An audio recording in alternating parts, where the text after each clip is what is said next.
በችግራችን ጊዜ እግዚአብሔር ሲጎበኘን የሚቀርብ ምስጋና። በስመ አብ ወወልድ ወመንፈስ ቅዱስ አሃዱ አምላክ። አምላኬ ሆይ ምስጋናና ውዳሴን በእንባ ሳይሆን በመዝሙር ላንተ አቀርባለሁ። የተደፉብኝ የሚመስሉት ሰማያት ቀና ብዬ እንባዬን ወደ አንተ በረጨው ጊዜ ብሩህ የሆነውን የዘላለማዊነት ፍቅርህንና ለእኔ ያለህን ተስፋ እንዳይ አድርገውኛልና አመሰግንሃለሁ።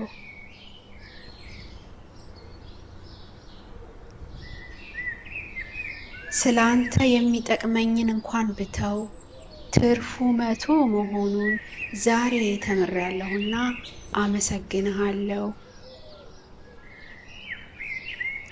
በመራብና በመጠማት በማጣትና መጎስቆል ረጅሙን ጊዜ ባሳልፍም በወሰንከው ጊዜ ፈርደህልኛልና አመሰግንሃለሁ።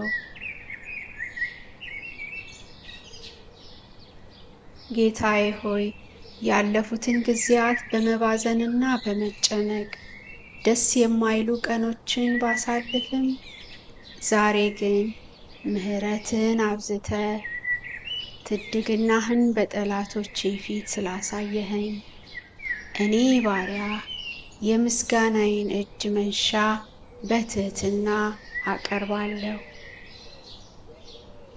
ቅዱስ አባት ሆይ በአንተ መታመኔ የተሰበረውን እንደምታቀና ጆሮዬ እንደሰማች ሁሉ የልቤን ስብራት መፈወስ ዓይኔ በማየቷ አመሰግንሃለሁ። የታወረው ዓይን በርቶ አንተን እንደሚያመሰግን ጆሮዬ እንደሰማች ለእኔም ደርሰህልኝ የልቤ ጨለማ በርቶ ልታወርሰኝ ያሰብከውን በረከት ማየት እንድችል ስለረዳኸኝ አመሰግንሃለሁ። መካኒቱ ባለ ልጅ ሆና ነቀፌታዬ ተወገደልኝ እንዳለች የኔም የመከነው ልቤ ከአንተ በተገኙ በረከቶች ተሞልቶ ከሰው እኩል ሆንኩ ብዬ ማመስገን እንድችል ስላበቃኸኝ አመሰግንሃለሁ።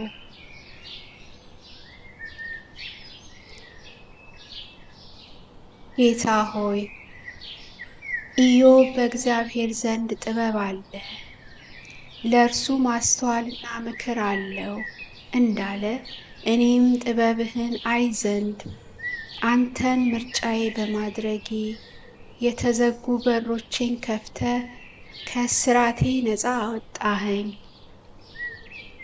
የተወረሰ ርስቴን መልሰ በመንፈስ መቆምን አሳየኸኝ።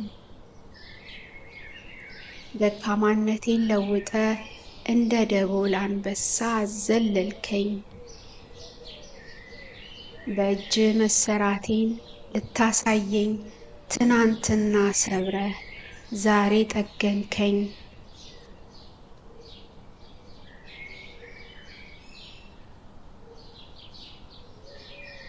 ቸር ሆይ እኔ ማን ነኝ? ቤቴስ ምንድን ነው?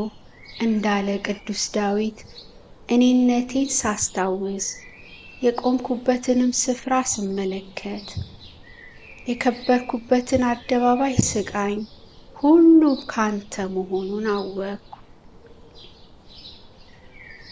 ለቀብር የተቀጣጠሩብኝ ከቸርነትህ የተነሳ ሕያው መሆኔን ሲሰሙ እጃቸውን ባፋቸው ላይ ጫኑ።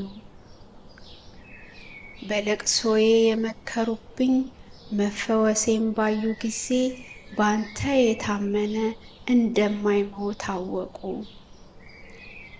ስለዚህ ደጋግሜ አመሰግንሃለሁ፣ አመሰግንሃለሁ፣ አመሰግንሃለሁ። በሊቃነ መላእክት ቃል ቅዱስ እልሃለሁ። በአእላፋት ቃልም አወድስሃለሁ። ስምህ ይመስገን፣ መንግሥትህ ትመስገን፣ ግዛትህ ትመስገን፣ ደግነትህ ትመስገን፣ ዘላለማዊ ሦስትነትህ ትመስገን። በወላዲተ አምላክ ልመናና ጸሎት ይሁንልን።